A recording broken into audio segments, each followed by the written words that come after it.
Indonesia, negara yang sedang berjuang untuk maju, kini berhadapan dengan bentuk baru penjajahan kapitalisme birokratis. Sistem berbahaya ini, yang berakar kuat dalam sejarah bangsa, menenun jaring-jaring kekuasaan dan korupsi yang rumit, menghambat potensi Indonesia yang sebenarnya.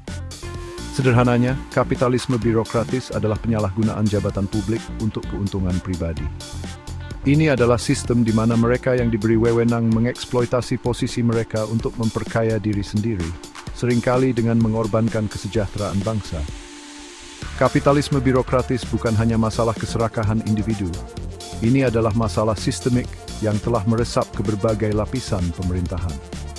Esai ini akan membahas akar sejarah fenomena ini di Indonesia, mengkaji bagaimana hal itu terwujud di zaman modern. Kita akan mengeksplorasi mekanisme bagaimana para birokrat dan mereka yang berkuasa memanipulasi sistem untuk melayani kepentingan mereka, menyoroti sektor-sektor yang paling terpengaruh oleh bentuk korupsi yang meluas ini.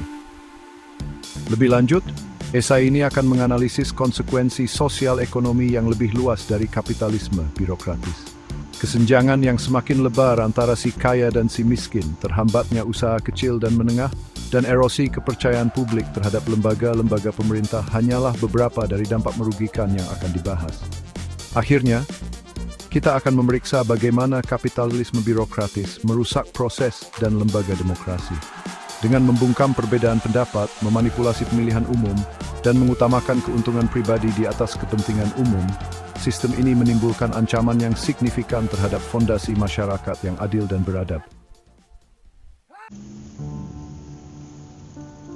Untuk memahami akar mendalam kapitalisme birokratis di Indonesia, kita harus melihat kembali masa lalu kolonial negara ini.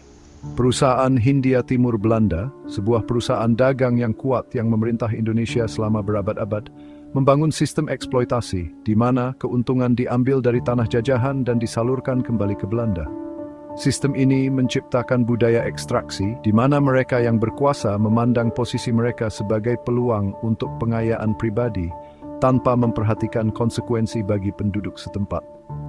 Warisan eksploitasi ini berlanjut bahkan setelah Indonesia merdeka, dengan munculnya rezim otoriter yang semakin mengakar korupsi dan kronisme di dalam pemerintahan. Rezim Orde Baru di bawah Presiden Soeharto, meskipun mengawasi pertumbuhan ekonomi yang signifikan, juga menyaksikan konsolidasi kekuasaan di tangan segelintir elit. Periode ini menyaksikan munculnya oligarki kuat yang menggunakan koneksi mereka dengan rezim untuk mengamankan kesepakatan yang menguntungkan, memonopoli industri, dan mengumpulkan kekayaan yang sangat besar.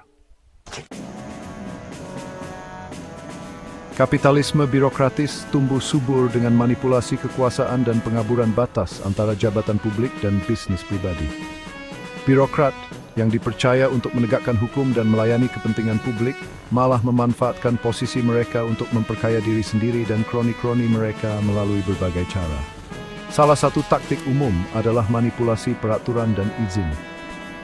Dengan menciptakan proses birokrasi yang rumit dan tidak transparan, para pejabat dapat menciptakan peluang untuk meminta suap atau bantuan sebagai imbalan untuk mempercepat atau menyetujui proyek. Praktik ini sangat lazim di sektor-sektor seperti pertambangan, kehutanan, dan infrastruktur, di mana proyek-proyek skala besar seringkali membutuhkan navigasi jaring izin dan persetujuan yang rumit. Mekanisme lain adalah manipulasi kontrak dan tender pemerintah. Melalui proses penawaran yang curang, para pejabat dapat memastikan bahwa kontrak diberikan kepada perusahaan yang dimiliki oleh mereka sendiri, anggota keluarga, atau rekan dekat. Perusahaan-perusahaan ini yang seringkali tidak memiliki keahlian atau pengalaman yang diperlukan, kemudian dapat mengamankan proyek-proyek pemerintah yang menguntungkan, menyedot dana publik untuk keuntungan pribadi. Konsekuensi dari kapitalisme birokratis sangat luas dan menghancurkan tatanan sosial dan ekonomi Indonesia. Salah satu dampak yang paling mencolok adalah melebarnya kesenjangan antara si kaya dan si miskin.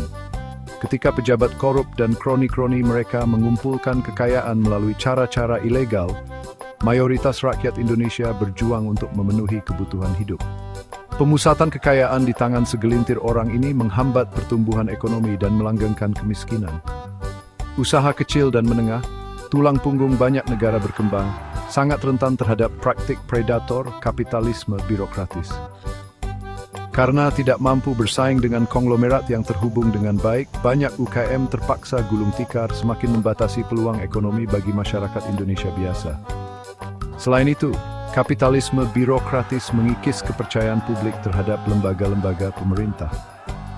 Ketika warga negara merasa bahwa mereka yang berkuasa lebih tertarik pada pengayaan diri daripada melayani kepentingan umum, sinisme dan apatisme muncul.